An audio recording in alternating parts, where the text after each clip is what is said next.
Welcome back to Over the Horizon. Today, I'm here with Jesse Myers, the head of Bitcoin strategy at the SmarterWeb company. Jesse, thank you so much for coming on the show. Yeah, thanks for having me, Joe. This is a long time coming. Yeah, no, it's been quite some time. I remember I gave you I think I was on stage last year in Vegas, and I gave you a shout out, your Bitcoin valuation model. Obviously, hugely famous, spread everywhere. Even Michael Saylor uses it. Now you're working at SmarterWeb. I guess we could just start there. Tell the audience a little bit about yourself, what SmarterWeb's goal and mission is, and kind of the state of the market right now. Yeah, so SmarterWeb is the leading Bitcoin treasury company in the UK, the first company to pioneer this pathway to be a Bitcoin treasury company in the UK, and we have the largest Bitcoin treasury in the UK at the moment. 2,664 Bitcoin in our treasury, which makes us, the 30th largest corporate holder of Bitcoin in the world, and obviously the leader in the UK. And we see ourselves as very much following the roadmap of Metaplanet and strategy. We are trying to become the brand that's synonymous with how you gain Bitcoin yield, meaning growing Bitcoin ownership, compounding Bitcoin in the UK for the benefit of UK shareholders and also international investors. So that's what we're doing, and it's early in our life. We're 6 months into this journey, slightly ahead of pace of where Metaplanet was at the 6 month point. But the last 4 months or so, the tide has gone out for Bitcoin treasury companies globally, and that's, in my view, a temporary sentiment-driven thing that makes it harder for Bitcoin treasury companies everywhere in the world to generate yield for now. But in my opinion, the model of using capital market tools to capital market tools to arbitrage fiat into Bitcoin is there and will always be there so long as Bitcoin is still monetizing and there's still capital trapped pockets of the TradFi world. There's going to continue to be opportunity to deliver Bitcoin yield, increase Bitcoin per share over time. And so the temporary tide going out of sentiment about the capacity of these Bitcoin treasury companies to deliver shareholder value, I think will be just one side of the pendulum, and in time will swing back to. Absolutely. Thank you for summarizing and kind of opening the show there. Let's talk a little bit about why the tide has gone out recently. Obviously, Bitcoin, the underlying asset, which is that's the main treasury asset behind the Bitcoin treasury company. That's the idea. It's plunged 36%. So this is the largest drawdown that we've seen this cycle. We've seen two separate 30% drawdowns. Bitcoin managed to recover quite swiftly after those. The macro backdrop is definitely very different to where we were previously during those drawdowns. There's a lot of uncertainty circulating around in markets now. And obviously that has had an impact on risk-taking behavior broadly. You've seen it in Bitcoin, but Bitcoin treasury companies sort of being these levered Bitcoin instruments, at least from the common stock perspective, they've taken a major hit. So yeah, kind of speak to what has caused this sort of these doldrums in Bitcoin treasury companies. Yeah, I mean, that was a great setup. You understand the macro very, very well. So yeah, it's interesting because Bitcoin's not having a good year, despite what you would think would be a really good setup for Bitcoin.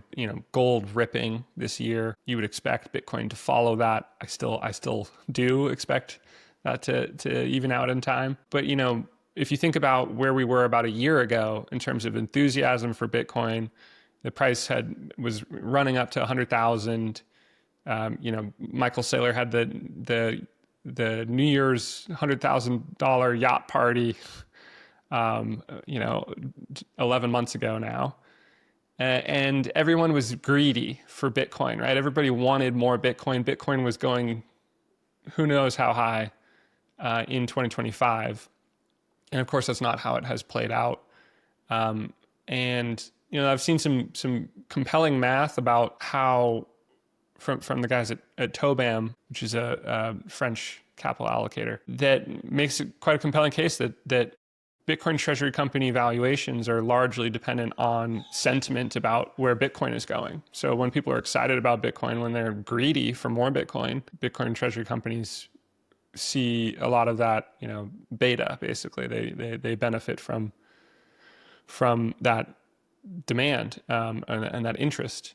And what's happened over 2025 is the opposite, right? We went from a level of high enthusiasm, excitement, greed for Bitcoin to, at the moment, quite low, quite pessimistic outlook for Bitcoin. People are sort of viewing it as the 4-year cycle top is in, and now we're doomed to have a bear market, an 80% drawdown the way we have in the past, despite not having had a proper bull market that would justify or necessitate a major bear market that follows. So that's kind of where we're at now. And I think along the way, there became an opportunity for hedge funds, this sort of Jim Chanos trade. Hedge funds that, in my opinion, misunderstand what a Bitcoin treasury company is and why it has value. Hedge funds, it became popular to have the thesis that if a Bitcoin treasury company is trading at a premium, that's not justified, and that's a deviation from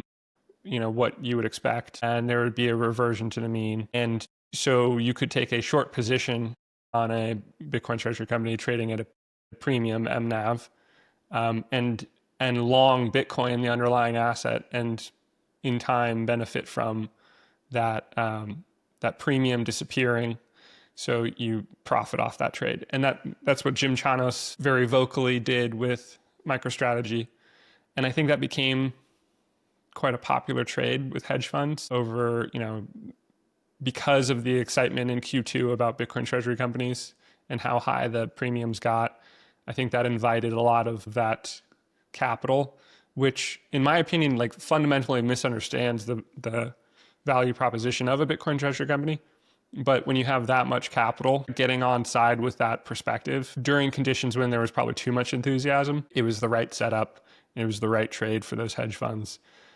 And I think that was basically a thumb on one side of the scale that helped accelerate an unwind of that enthusiasm for Bitcoin treasury companies that became too great in Q2. The other part of it too is what we've seen with Bitcoin treasury companies was the success of strategy and the success of Metaplanet.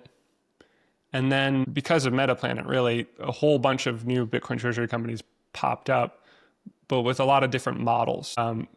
And SmarterWeb is, I think, quite cleanly in the same vein as Metaplanet, in the sense that started small, has developed a track record of growing Bitcoin per share over time. So there's a growing body of evidence that we deliver Bitcoin yield. And that's in contrast with what became quite popular, which was do a pipe deal to buy as much Bitcoin as you could up front and then deliver Bitcoin yield somehow after that. And that became the popular model because it's quite attractive to management, frankly. It's attractive to two stakeholders or two parts of the equation there. The capital that gets a discount to do that deal. If you're offered a 10% discount and you can hedge out your exposure immediately, collect that 10% discount and be on your way because you don't actually care about Bitcoin and you don't believe in the model, well, that was a winning trade for you. And if you're the management team, you get to now sit on a big pile of Bitcoin, and that's a win for you. The people who lose in that scenario are the retail investors who buy the IPO and anywhere on the way down as the insiders take their capital out and collect that discount. So I think there's been a lot of that too, a ton of that, unfortunately. So the combination of the hedge fund short trade plus the pipe deals unlocking and that capital exiting, I think together brought down the enthusiasm, brought down the MNAVs for Bitcoin treasury companies everywhere. Whether or not they had a track record of delivering Bitcoin yield, everybody's MNAV came down. And that's kind of what drove it, with the backdrop of decreasing enthusiasm about Bitcoin in 2025. So that's kind of my take on how we got here. Very well said. That's extremely comprehensive and a lot of angles to attack it from. Bitcoin treasury companies underperformed for, numerous reasons. Bitcoin underperformance this year relative to expectations. Everybody thought it was going to be a banner year. Turns out it wasn't. We're now negative on the year. That may change. I'm of the opinion that it'll change in short order. Then you had the hedge fund short pressure. And that was kind of reflexive. If Jim Chanos is doing this trade, other hedge funds follow suit. Not to mention that it's just very popular to bash on this model and bash on Michael Saylor in particular, which has this downstream effect of negatively impacting the other people who are running this trade. And then the other thing, which is that you had kind of these pipe deals, which have been viewed increasingly in the Bitcoin community as really toxic.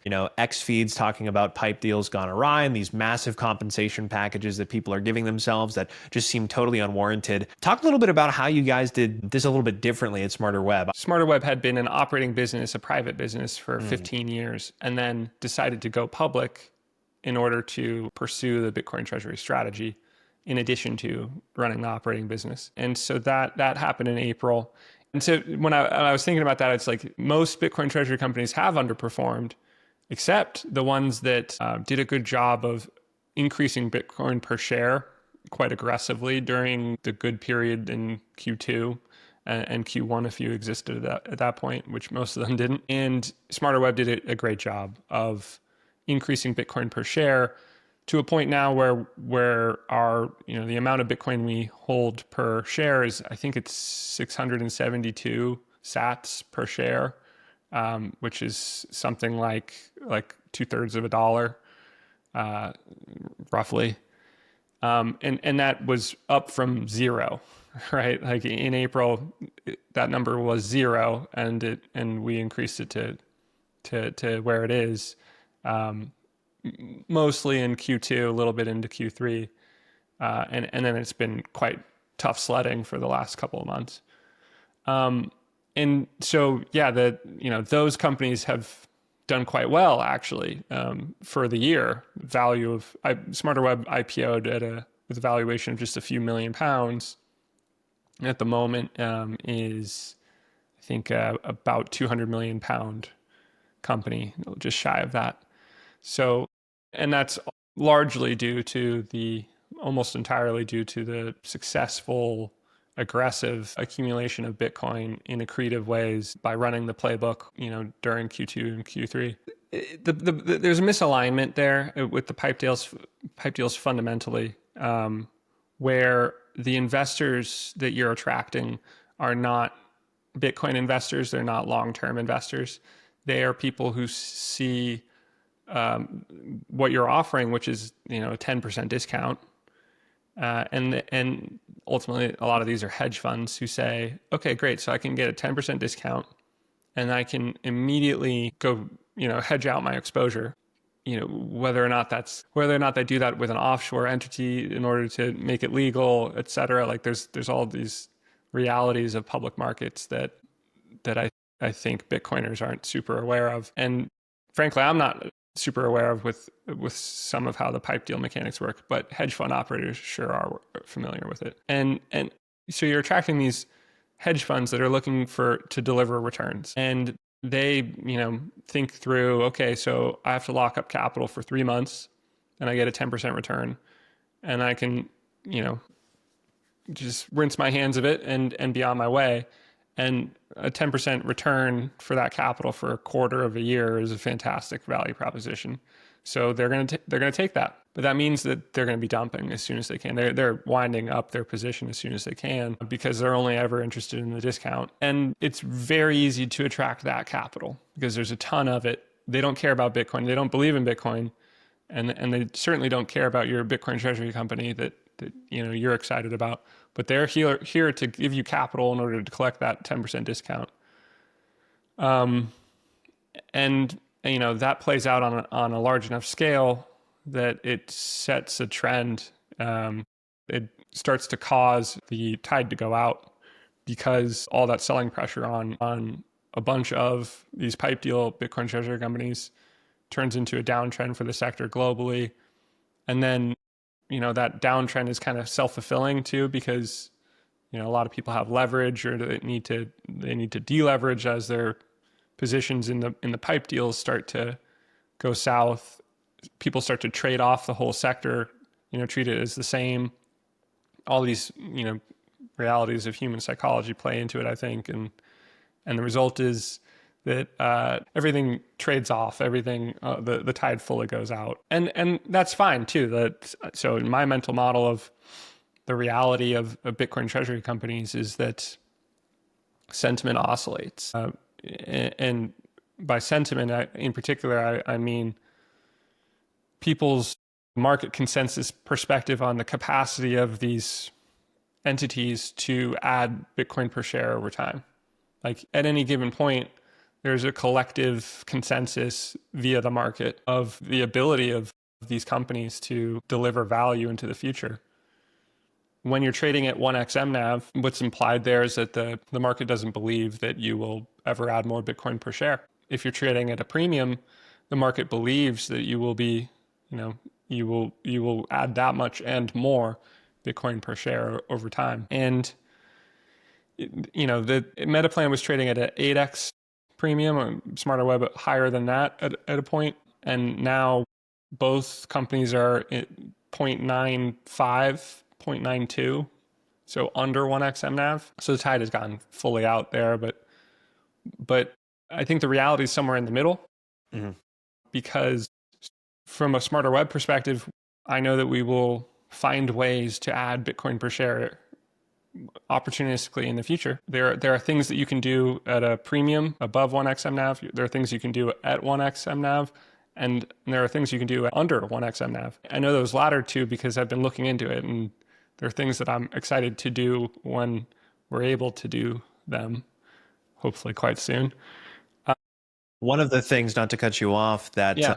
has been discussed when people are below 1x MNAV, and we're actually starting to see this come to fruition in the market, is share buybacks. The idea of buying back your share in order to restore your MNAV, potentially increase it higher than 1 again. Is that something, and how do you think about that? I won't necessarily ask if that's something that's on the table. That'll obviously be news or an announcement at some point. But how do you think of share buybacks in the broader context of a Bitcoin treasury company? How do investors typically react, and what's the thesis behind doing them as a firm? Yeah, I think about them a lot, and I think they're really attractive at certain conditions. In particular, the more under 1x MNAV you are, the more attractive a share buyback becomes. And I think it's unwise to use, your Bitcoin treasury to fund those. It could be a place where, if you don't have any debt, maybe it makes sense, to add a little bit of leverage for something like that, depending on how attractive the terms are, meaning depending on how much under 1x MNAV you are. I can say that we have a shareholder meeting happening in a week where there are a few items for shareholders to vote on, one of which is providing the authority to the company to do share buybacks, because it's a good tool to have in the toolkit, if you're under 1x MNAV. And it quite literally delivers Bitcoin yield to shareholders, because Bitcoin yield is all about increasing Bitcoin per share over time. And there's two things you can do fundamentally. You can either add Bitcoin to the numerator, or you can subtract shares from the denominator, and it results in the same effect of increasing Bitcoin per share. So that's something you can do under 1x MNAV. In a funny way, I'd rather be under 1x MNAV if I'm trying to add Bitcoin yield than to be right at X MNAV. In fact, anywhere 1 to 1.1 is probably the place I would personally want to be least from the perspective of having the ability to deliver Bitcoin yield through a variety of strategies. So I'm excited about that. There are still things you can do at 1x MNAV, but it's just slightly less long of a list. And yeah, so I think that it's becoming a popular topic because of the conditions in the market. It's extremely hard to go raise capital to buy Bitcoin, but there are things you can do to make the most of the sub 1x MNAV by reducing shares, which can deliver Bitcoin yield. Excellent. Very well said. Thank you for the explanation. I want to talk a little bit about one thing you mentioned earlier, is that it would be hard to expect a massive bear market for Bitcoin if we haven't had this typical blow off top. I think the expectation this year was that you would see Bitcoin at 150, 165, followed by maybe the typical bear market in 2026.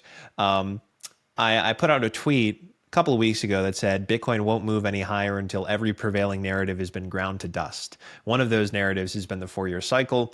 Another one that we're going through right now is that Bitcoin has entered into a bear market. For me, I'm not necessarily convinced that Bitcoin has entered into a full-scale bear market. I believe that the macro backdrop is only shifting more supportive in the coming months. I do think this is a typical mid to late cycle correction for BTC, but I think the runway is clear for a continuation of the bull in 2026. How are you thinking about Bitcoin currently? One of the other reasons I mentioned this is because you posted the Bitcoin and gold ratio, and you've shown how Bitcoin hasn't broken against new highs against gold in quite some time. So it's really hard to believe that we're going to see a typical 50 to 75% drawdown for Bitcoin. How are you thinking about Bitcoin, as we speak here just 2 days before the Thanksgiving holiday?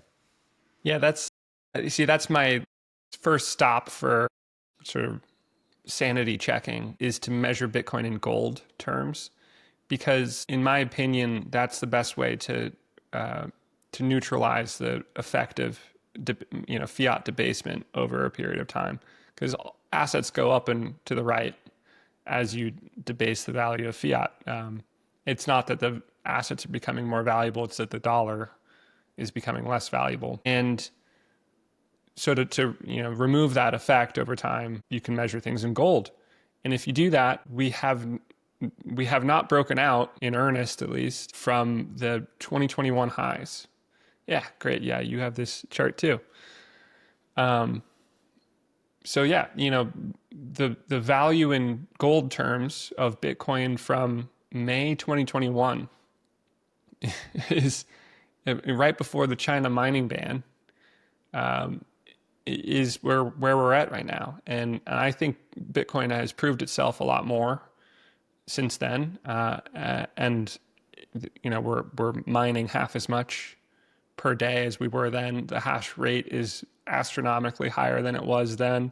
We have the Bitcoin ETFs. We have the fledgling Bitcoin Treasury company industry buying as much Bitcoin as they can. Strategy has launched their preference share vehicles and is hoovering up Bitcoin by issuing those fixed income instruments.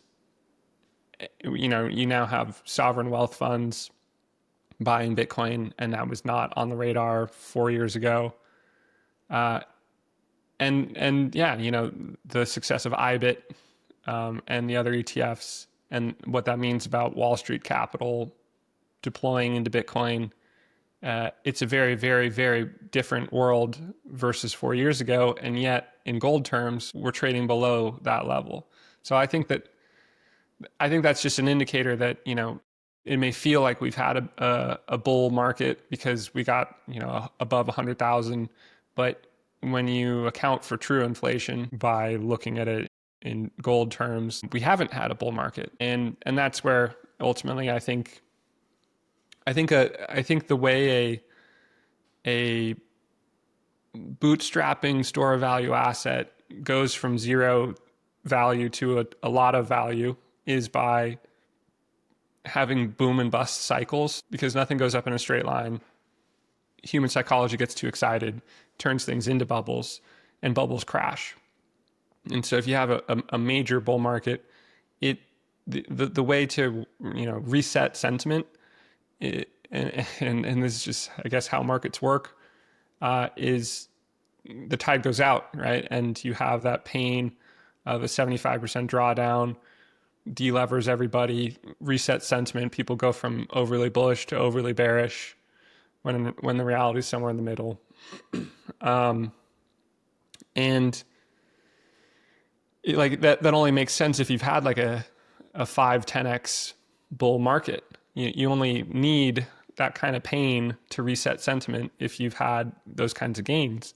And we haven't had that. So I don't see a reason to logically expect that the market needs to wash out a lot of speculators who are over leveraged. And so instead, I agree with your kind of take that I think what has happened is that there's early Bitcoin holders, the OGs, the whales, who have lived and died by the 4-year cycle and have seen enough of them that they have this mental model that, okay, the halving happens and then you sell a year and a half later, and that's the top. And then and then you buy again a year after that, because that'll be the bottom. That's how it has played out for the last few cycles. And that would have been October, that year and a half top. And that was $126,000. So that was the top, the local top. And I think is precipitated because of that popular mental It model becomes with a these large self-reinforcing holders. feedback loop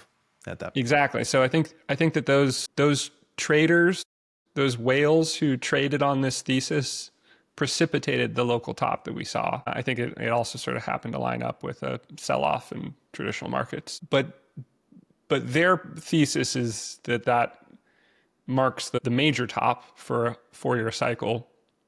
But I don't see that should be the case or would logically be the case, because we haven't had a bull market. So I kind of think that we're going to see something in the middle here. Like maybe it's like summer 2021. It took, the China mining ban happened. You had quite a bit of a sell-off, and it took 3 months for the market to kind of break out again. It went sideways for 3 months or so and then rallied. I kind of expect something like that, because this has been, shocking, I guess, to have quite a sharp downturn. So we'll see. But I have a feeling it's I have a feeling that it's a pause before a continuation of the structured institutional bid that Bitcoin has been in for the last 3 years. And I think this will be looked back at as the cycle where, I think this will be looked at as the cycle where the Bitcoin whales were proved wrong to continue to believe and trade on a 4-year cycle hypothesis, when Bitcoin has now matured to become a global institutional asset that trades like a global institutional asset. Very well said. And speaking of the institutional bid behind Bitcoin, I want to get your thoughts on this chart, because it's one that I think you'd retweeted when I posted it. This is the Bitcoin ETF AUM in the US versus spot Bitcoin. So the AUM is in white, and spot Bitcoin is in orange, befittingly so.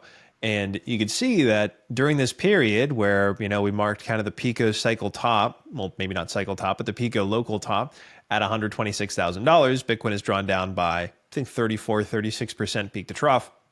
The ETF assets are largely flat from the end of September. If anything, they're down about 5 to 7%.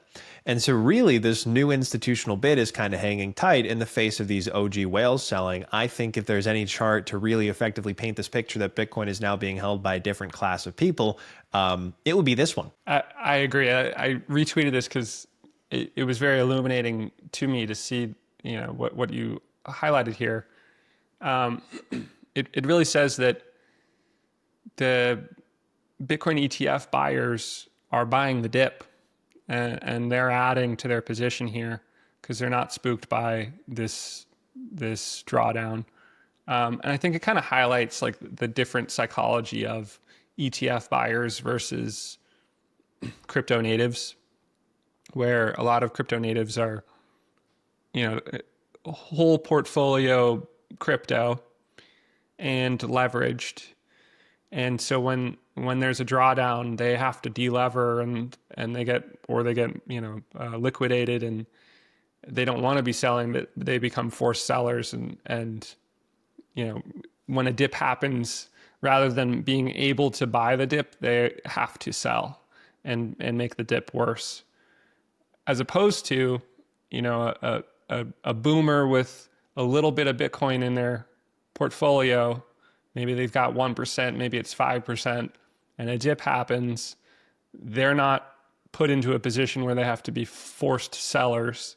Instead, they see it as a buy the dip opportunity, and maybe they increase their portfolio allocation a little bit. From 5% to 6%, but here they are buying the dip.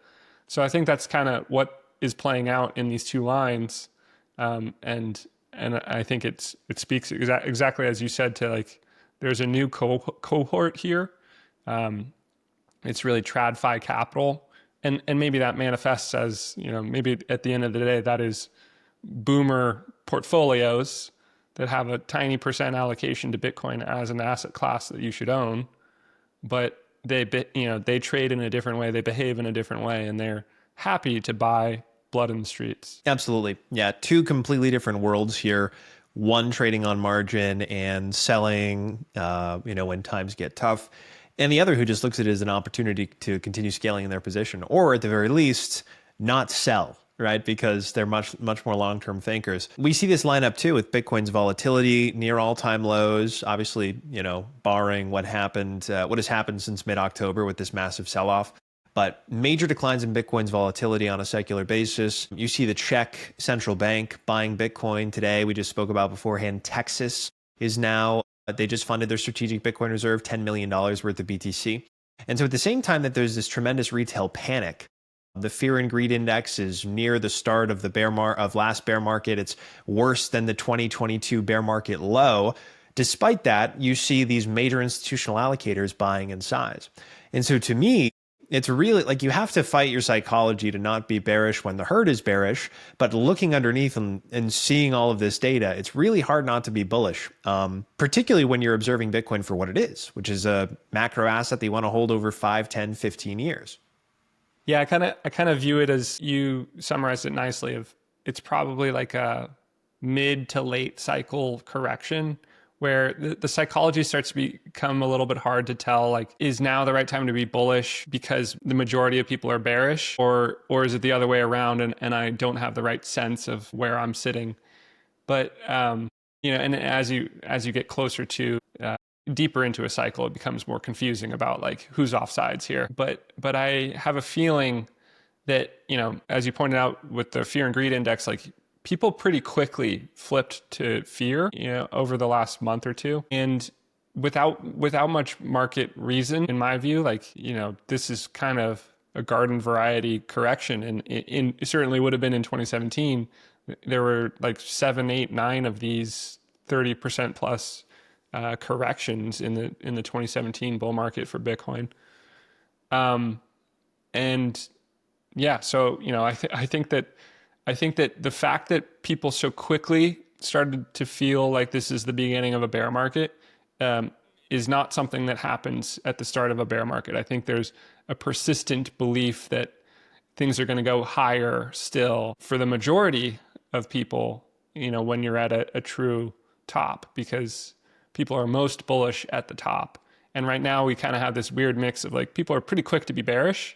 So I think it's somewhere just short of the top. Very well said. I want to, round out this discussion over the next 15, 20 minutes, talking about Bitcoin treasury companies once more. There's a lot of unknowns around Bitcoin treasury companies. Many people just aren't in the know about the way that these things work. And I think a really helpful infographic that you made here, you are the king of infographics as far as Bitcoin is concerned, can really effectively explain the primary utility of Bitcoin treasury companies. I think you made this back in 2020, you said, for MicroStrategy. Yes. Walk us through what this diagram is showing and kind of the basic premise behind Bitcoin treasury companies and almost how they're allowing, they're essentially just executing on the exact same trade that any individual is executing on, just at much greater scale because they have much greater access to capital markets. Yes, exactly as you say. And the thing that a Bitcoin treasury company adds is that as a corporation, it has access to capital market tools that individuals don't have access to. And it also has access to more attractive interest rates that, if you wanted to go take out a loan, a dollar-based loan to go buy Bitcoin as an individual, I don't know. Of course, it depends on individual circumstances. If you do that with a credit card, you're paying 20, 25% interest rates. If you do that with a personal loan, it's something like 15, 10%. Of course, you could get something collateralized and have it be lower if you have assets that are suitable for that. But a corporation has the ability to get single-digit interest rates on fiat-based debt, and we saw that with Strategy started doing their fiat-based convertible notes in 2020, and this was my effort to try to articulate in a super simplified view what was happening here. This is really the visualization of Pierre Rochard's speculative attack concept, where, if you believe in Bitcoin, if you understand the thesis and have conviction in it, you believe that because of Bitcoin's endogenous properties and especially the macro backdrop, Bitcoin's purchasing power will go up over time. And similarly, you believe that they will have to print more fiat, and the purchasing power, the design of fiat is to inflate, to debase the value of one unit over time. It's built into the system. So in a funny way, that the green line going down is guaranteed. It's part of the design. The only thing that requires education and conviction is that the orange line will go up. The Bitcoin will grow in value over time. But if you get to a place where you have conviction in both of those diverging realities, then and you imagine time playing out, this is what it would look like, and it creates an opportunity where if you can borrow dollars today to buy Bitcoin and then wait enough time such that that diverging reality of these two assets manifests, then you can, in theory, settle the debt in the future by selling just a portion of the Bitcoin that you acquired with that debt. And then you profit from the remaining amount. And this is ultimately what Saylor started doing with MicroStrategy in 2020. It's the speculative attack playing out. And it's now what he has improved upon, in my opinion, with the preferred equity instruments that they've now set up, where it's exactly this playbook, but with even better debt characteristics for the issuer, for Strategy as a company. So, this is, in my view, what Bitcoin treasury companies are capitalizing on, is this reality between these two assets, that Bitcoin appreciates over time and fiat depreciates over time. And everybody wishes they could do this, but Bitcoin treasury companies are best positioned to do it because they're corporations, and they can borrow at single digit rates. They can set up preferred equity instruments to do that. And I think we're at the very beginning of what will become a multi-decade trend of Bitcoin treasury companies tapping into the fixed income market in particular, offering fixed income investors a better value proposition than they can get with fiat powered deals, and offering that because it's powered by Bitcoin. So if Bitcoin's appreciating at 29% a year over the next 2 decades, which is Saylor's estimation, then you're happy to pay 10% interest to borrow capital to buy an asset that's going to appreciate 3 times greater rate.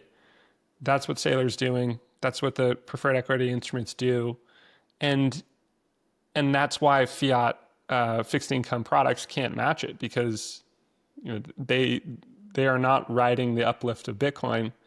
They can't match that kind of interest rate. They can only offer the going market rate of 5%.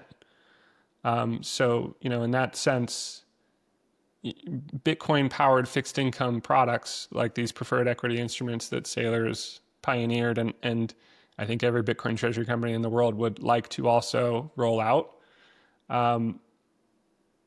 they're going to eat market share over time in the fixed income market. And what that amounts to is getting all that capital to switch out of the products they're in and divert into these Bitcoin-based products, which amounts to handing over that capital to Saylor or whatever other Bitcoin treasury company, so that company can buy Bitcoin and channel all of that capital into Bitcoin, which will further monetize Bitcoin over the next 2 decades. Very well said. masterclass, if you will. Yeah, one of your more popular graphic explainers is kind of this asset pump. This is a version of it. It was overlaid with a few other graphics by somebody else, but I'll share my screen here that kind of illustrates what you were speaking about. That kind of shows these pumps, if you will, of all of Strategy's different instruments and the markets that they're pumping capital from. We've seen that these instruments have just been exceedingly successful.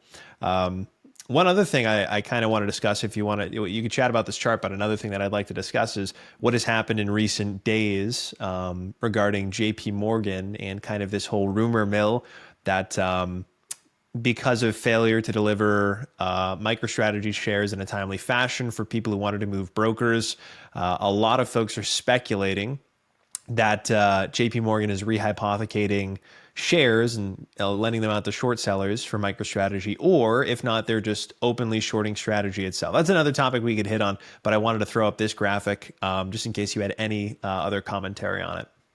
Yeah, on that point, I don't have much to say, but I have said, I have heard someone tell me that you know, they were talking to some large Wall Street player,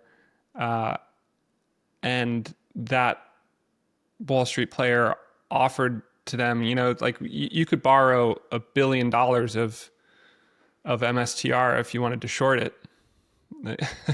but you can't borrow a much smaller amount to go long on Bitcoin treasury companies, which I heard that story because it was surprising to that individual, and I think that could be telling about what has at least been a popular trade over the last 6 months with regard to Bitcoin treasury companies, and in fact may be something that is being potentially promoted by large players. You know, I don't know about that part, but I think the incentives are there for the Chanos trade to have become popular and then become kind of promoted because, you know, in the expectation that others would be following suit, probably because a lot of them did.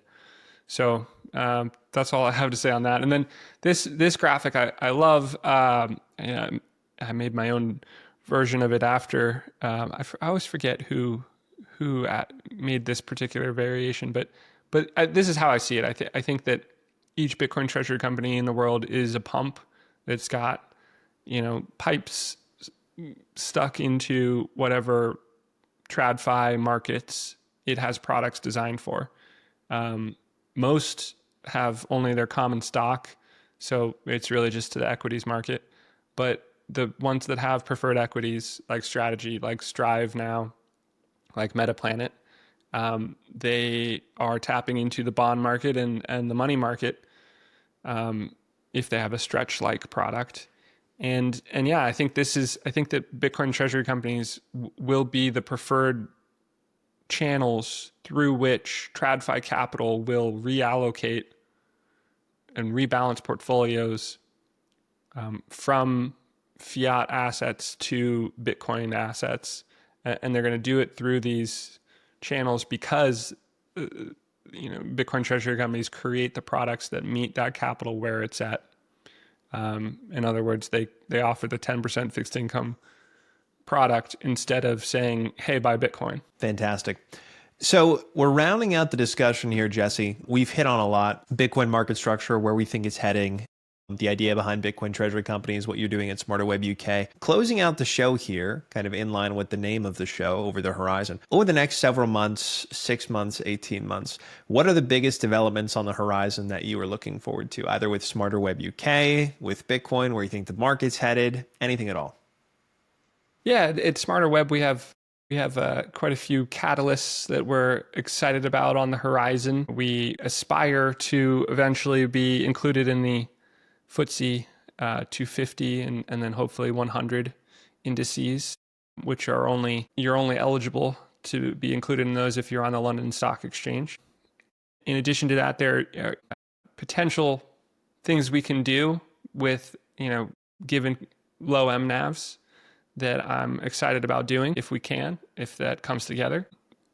You know, when when certain criteria are met. And yeah, I think looking further into the future, I think we're at the very start of, as Saylor has put it, the very first year of the digital credit industry. And I think that Bitcoin treasury companies are the tools that will create that industry and that future for the fixed income markets in particular. And SmarterWeb aspires to be a part of that in the UK. And so that'll be an exciting frontier to help blaze a trail in, and look forward to doing that. And so long as Bitcoin continues to appreciate over time relative to fiat, which I think is certain, then it's a very exciting future for Bitcoin powered financial assets. Fantastic. Jesse, thank you so much for coming on the show. Really appreciate it. Great to catch up. For folks who want to find more of your work, where do you want to send them? Yeah, you can find me on Twitter. I still call it Twitter, on X, on Twitter at Croesus_BTC. And you can also go check out smarterwebcompany.co.uk, and check out our analytics dashboard to see the track record that we've developed of increasing Bitcoin per share over time. And, we look forward to doing everything we can to continue that into the future. Fantastic. Jesse, thank you so much for coming on. Thank you, Joe. Great talking.